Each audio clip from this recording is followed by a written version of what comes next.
Hi అండి, ఇవి అలసందలండి. వీటితోని ఇందులో వంకాయలు వేసి నేనైతే ఇవాళ కర్రీ చేస్తున్నాను. ఆ కర్రీ ఎలా చేస్తానో ఇప్పుడు చూపిస్తాను. ఇందులోకి కావలసినవి వంకాయలండి. ఇలా సన్నగా కట్ చేసుకొని వీటిని పక్కకు పెట్టుకోవాలి. ఇప్పుడు టమాటాలు 2 టమాటాలు తీసుకొని వీటిని కూడా కట్ చేసుకొని పక్కకు పెట్టుకోవాలి. ఇది వెల్లుల్లి పేస్ట్ అండి, 2 కరివేపాకు రెబ్బలు, అలాగే పచ్చిమిర్చి పేస్టు. ఈ కర్రీ పచ్చిమిర్చి పేస్ట్ వేసి కర్రీ చేస్తున్నాను. ఇప్పుడు స్టవ్ పైన గంజు పెట్టుకుందాం. గంజులో 2 చెంచాల ఆయిల్ వేసుకుందాం.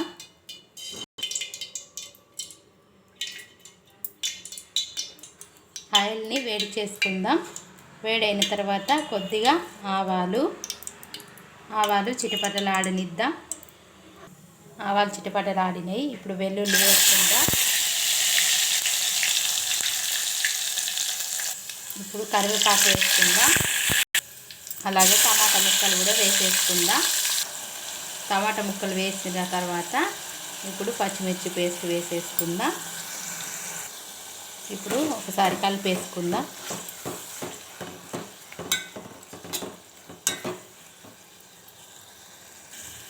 ఇప్పుడు పసుపు వేసుకుందాం. అలాగే కర్రీకి సరిపడ సాల్ట్ కూడా వేసుకుందాం.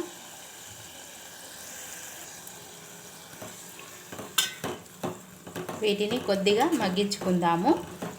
టమాటా ముక్కలు మగ్గిపోతే ఇప్పుడు వంకాయ ముక్కలు వేసుకోవాలి. చూడండి, టమాటా ముక్కలు మొత్తం మగ్గిపోయినాయి.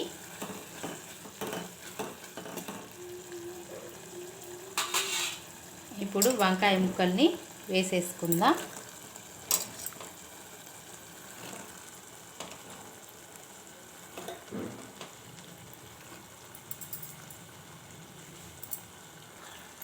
వంకాయ ముక్కలు వేసిన తర్వాత ఇప్పుడు అలసందల్ని కూడా వేసేసుకుందాం. ఇప్పుడు మొత్తం ఒకసారి కలిపేసుకుందాం.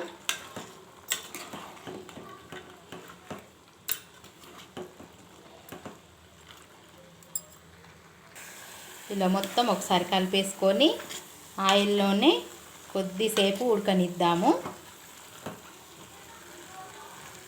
వాటర్ ఇప్పుడే వేయకండి.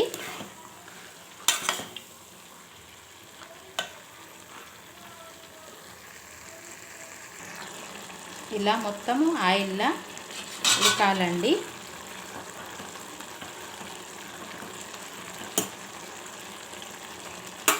ఇప్పుడు కొద్దిగా వాటర్ వేసుకుందాము. వాటర్ వేసుకున్న తర్వాత మరొకసారి కలిపేసుకొని మూత పెట్టేసుకోవాలి.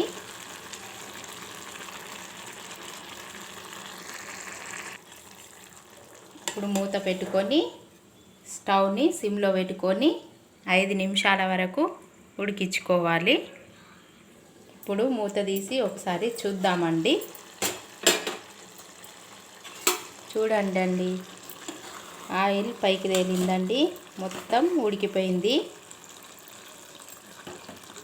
వంకాయ కూడా మెత్తబడ్డదండి.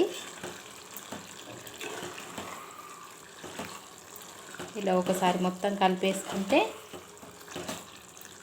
ఈ కర్రీ రెడీ అయిపోయినట్టేనండి.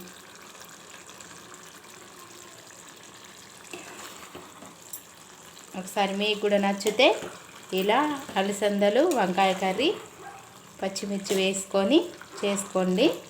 ఈ కర్రీ చపాతీలోకి, జొన్న రొట్టెలోకి చాలా బాగుంటుంది. సరే అండి, ఈ వీడియో నచ్చితే లైక్ కొట్టండి. మా ఛానల్ సబ్స్క్రైబ్ చేసుకోండి. సరే, బాయ్.